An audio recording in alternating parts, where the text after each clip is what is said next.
Hey guys, welcome back to the CulePodcast. Welcome back to another video.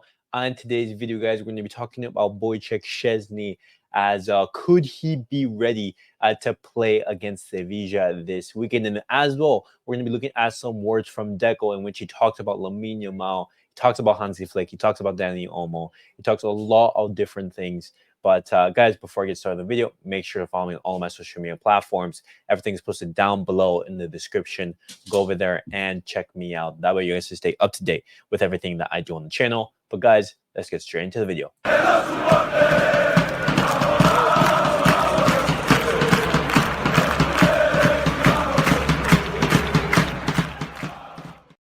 All right, guys, let's get straight with the video and let's look at some words from Wojciech Szczesny as we're building on for his debut potentially this weekend. And Wojciech Szczesny, he says this: "Yes, I've prepared myself over these 2 weeks to be ready. Whether I play or not is a decision for the coach, and I have to respect that. But I train to play, and mentally, I'm always prepared." And right there, Szczesny coming out and saying that he is prepared to debut for Barcelona. And will we be seeing him play this weekend against Sevilla? That is the big question. Szczesny, he talks about his adaptation to Barcelona, and he says these have been really nice days.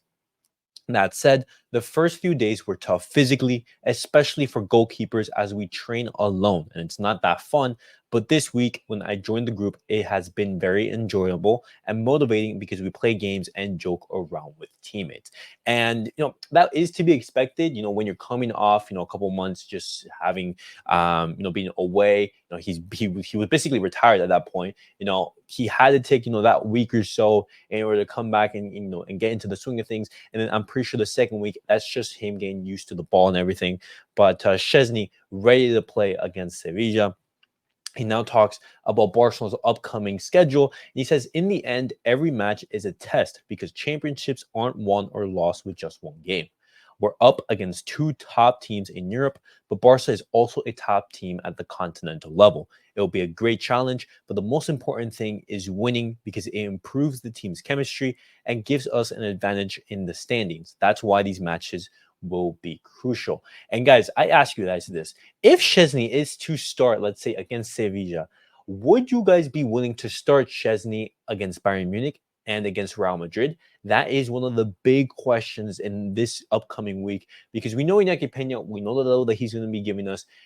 Hansi Flick and Barcelona view him as the number one keeper right now because of Ter Stegen's injury. But if Szczesny were to come in and put in a shift, could we see Szczesny replace Iñaki Peña? Now, we all know that Szczesny is better than Iñaki, but I'm just saying that in the hierarchy. Szczesny has just come in. He's been out of football basically for a couple months. Is this the week, to throw Szczesny back in? But, this is a conversation that we will be having. And now talks about the greatest player of all time. He talks about the GOAT. He says, for me, the greatest in history is Leo Messi, with all due respect to my good friend Cristiano. And right there, I'm pretty sure we can all agree on who the GOAT is. But guys, right there, Szczesny, he talked about his preparation. He talked about his adaptation to Barcelona and how excited are you guys to see the Polish keeper start.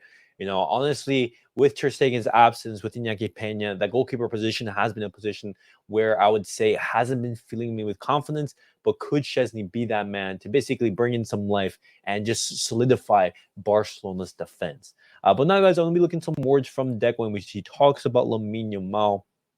And he also talks about the footballing calendar. And he says, the problem with Luis de la Fuente, the problem is not with Luis de la Fuente. He does his job, he's the coach, and he tries to call up the best players. We need to address the calendar. All the international matches are official now. Before, there weren't so many. It's clear that young players are being subjected to too many games. It's not just Lamine, it's also Gavi, Pedri, and many others. It feels like we have to win every game as if our lives depend on it. We must take care of Lamine. He's still in his development stage, but focusing on him individually would be unfair to the rest of the players. And it's interesting to see that Deco, instead of, for example, pointing the finger at Luis de la Fuente, which what Laporta, he did in the past. He said, Luis de la Fuente, he hasn't been really protecting his players, and he did have criticism for the Spanish coach, in which we did talk about in yesterday's video. Deco is coming out and here saying, it's the problem isn't with Luis de la Fuente, but it's with footballing, the calendar as a whole. And I agree with that. I do think that the calendar, the amount of matches that our players have to play, is just getting absurd.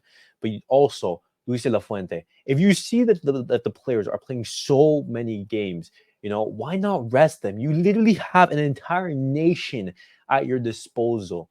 Barcelona, they only have a squad of, let's say, 26 first team players, and that's where I would like to see some change. But Deco coming out and giving his thoughts about that. Now Deco, he talks about the comparisons between Lamine Yamal and Messi.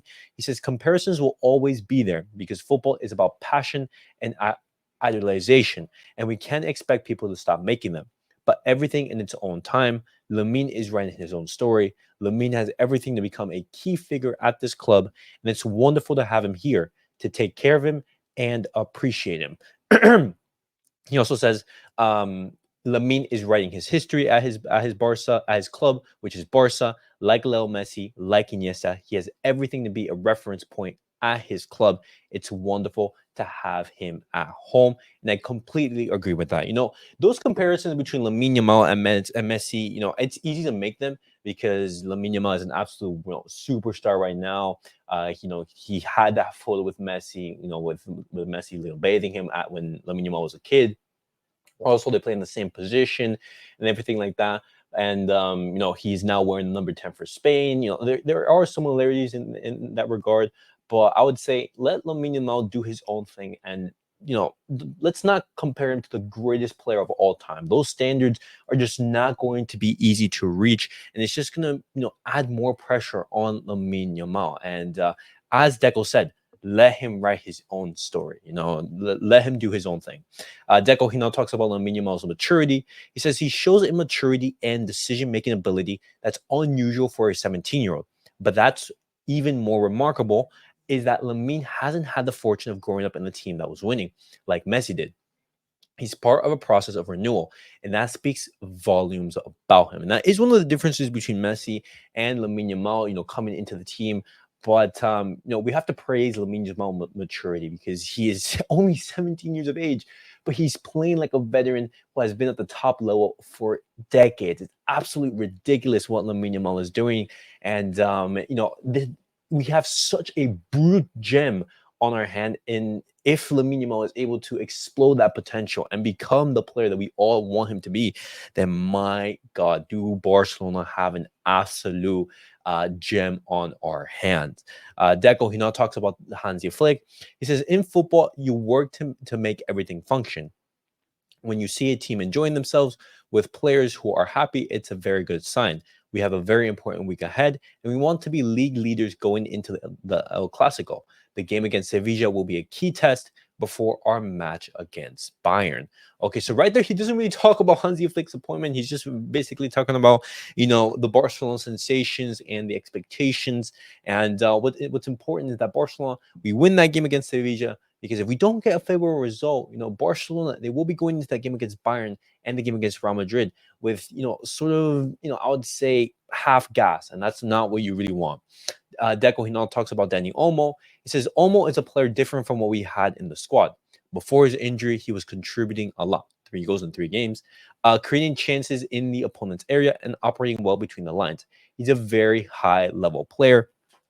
And the criticism that Deco, when he received about Dani Olmo, it was always in regards to the price tag and the priorities from the sporting planning and the priorities from the squad. Because Dani Olmo, we always knew he was a quality player, but paying that amount of money, we weren't sure if he was going to pay off. And especially looking how Barcelona needed a left winger, we were going to need a striker in next season. We needed a goalkeeper. We needed a pivot.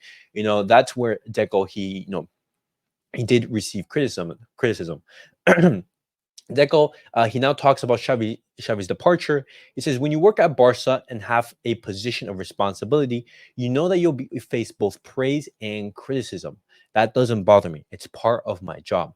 I always try to improve and do things right. We believe that a change was necessary, and the decision wasn't just about Flick. It was a collective idea. But yes, the job of a sporting director can be exhausting. It's not always enjoyable.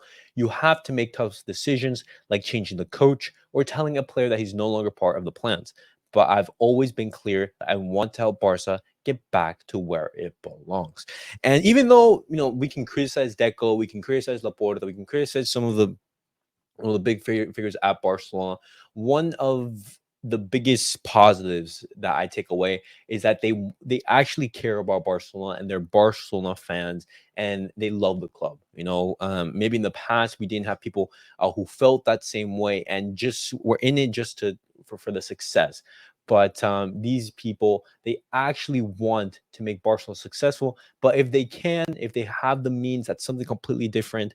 But their intention, that is something that is never doubted. And the last quote that I want to talk about in regards to Deco is about him playing with Ronaldinho and seeing Messi. He says, we joked a lot with Ronaldinho, telling him he'd be Barca's number 10 while we'd be watching from the sidelines. We knew Messi had the potential to be something huge, but it was impossible to imagine everything he'd go on to achieve. Technically, Ronaldinho is the best player I've ever seen, but in terms of competing and creating danger, I've never seen anyone like Messi. It's something that can't be explained. It's unique, something that doesn't happen often. And that's, praise that Deco is giving out, and both Ronaldinho and Messi. He gives praise, touting Ronaldinho as the greatest talent he's seen, but Messi as well for some of the qualities, the greatest in some other aspects. But guys, that was it for the Barcelona news of the day. I wanted to bring you guys those quotes from Wojciech Szczesny and as well from Deco, in which they talked about a variety of Barcelona topics. And as always, guys, let me know down below in the comments what you guys make of those quotes. What are your thoughts? Did any quote, catch your attention or make you think, I want to know more about that, or I want to look into that? But guys, thank you guys for watching. Thank you guys for supporting the channel. It means the world to me that you guys tune in to watch my videos every single day. And as always, guys, thank you for watching, and I'll catch you guys all in the next video. Peace out, guys.